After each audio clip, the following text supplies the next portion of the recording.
पर ये गौड़ी साहब सिर्फ 2 नंबर धंधे वालों का साथ देते और मैंने 2 नंबर धंधे के वास्ते ऑपरेशन किया। उसकी कुंडस मेरे भाई लोगों पे निकल रही है और मुझे गालियां देकर हकल रहे वहां से।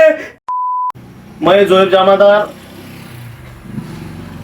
आज 23 नवंबर मुझे 1:30-2 के टाइम पर मेरे भाई का फोन आया कि आल्टो ऑफिस में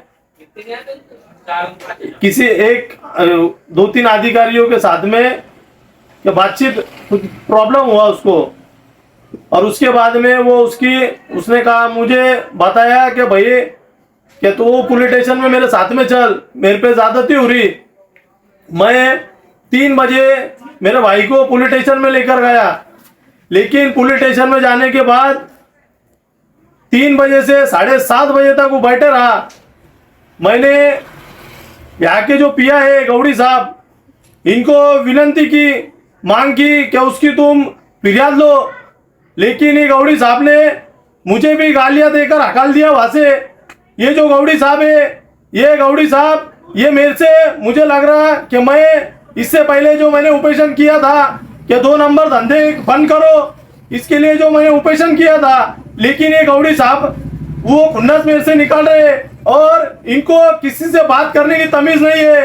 ये सिर्फ जहाँ पैसा मिलता वो लोगों के साथ में ही बात करते हैं ये। और मेरी माननीय अबू आसिम आजमी साहब से विनंती है कि भाई ये जो पुलिस वाले हैं ये जबरदस्ती हमारे पे गुने डाल रहे हैं, हमारे को अटकाने का काम कर रहे हैं। और हम एसपी साहब से भी विनंती करते हैं कि एसपी साहब, इससे पहले भी मैंने कह चुका हूँ कि ये जो गौड़ी साहब है ये एक तरफी कार्रवाई कर रहे हैं हमारे पर, हमारा साथ दो। मैं हमारे जो एडिशनल मैडम है उनसे भी हाथ जोड़ के विनंती करता हूँ कि एक तरफी कार्रवाई करने से इनको रोको। और हमारे जो डीवाईएसपी है शिव पूजे साहब, इनसे भी मैं विनंती करता हूँ कि आप पुलिस स्टेशन के कैमरे चेक करो। ये कैमरे में हम 3 बजे से वहां पर बैठे हुए हैं, लेकिन ये गौड़ी साहब ये हमारे को गालियां गलौज देकर वहां से हकल रहे हैं कि हम चोर भामटे लोग नहीं है, हम गौर गरीब लोग हैं, हम मेहनत से काम करते हैं। हम ये आराम का सारा 2 नंबर धंधे,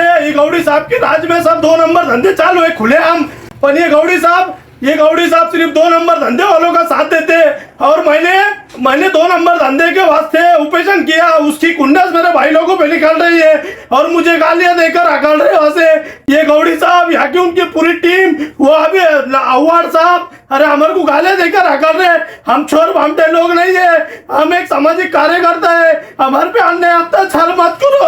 हम एसपी साहब से विनंती करते हैं, हम अबू आसिम आजमी साहब से विनंती करते हैं, हम मुख्यमंत्री साहब से विनंती करते हैं, होम मिनिस्टर साहब से विनंती करते हैं कि ये गौड़ी साहब पे कार्रवाई करो, क्योंकि ये हमेशा हमारे पे आती कर रहे हैं, ये हमेशा गाली गलौज से बात करते हैं। क्योंकि हम चोर बांटे लोग नहीं है, हम सिर्फ बोलते हैं 2 नंबर धंधा बंद करो, हम बोलते हैं समाज कारण करने के लिए, हम समाज कारण कर रहे, कुछ गुनाह नहीं कर रहे।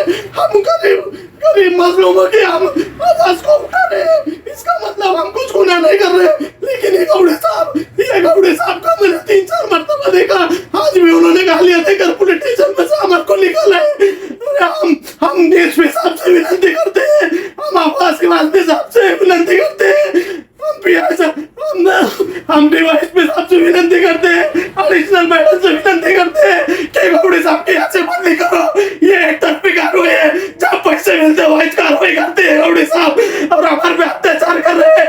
आज मेरे भाइयों ने जो कहा, मैंने जो बोला, जिसने जो गलती की उस पर गुनाह दाखिल करो, लेकिन इनने अम्मी को वहाँ गालियां देकर बाहर कर रहे हैं और हमारे को बोल रहे हैं जहाँ हमारा कोई कुछ नहीं कर सकता। अरे हम गरीब लोग हैं, अरे साहब हमारी मदद करो। हम अबू आसिम आजमी साहब से मदद मांगते हैं, हम एसपी साहब से, मुख्यमंत्री साहब से, हम महाराष्ट्र गवर्नमेंट से हम हाथ जोड़ के विनती करते हैं, हमारी मदद करो। या हमारे को खोटे गुने में अटकाने वाले हैं, हमारे को ये कुछ ना जाने कौन गुनाह में लेके अटका देंगे, हमारी मदद करो। बस ये तक अगर अपनी बात को खत्म करता हूँ, हमारी मदद करो।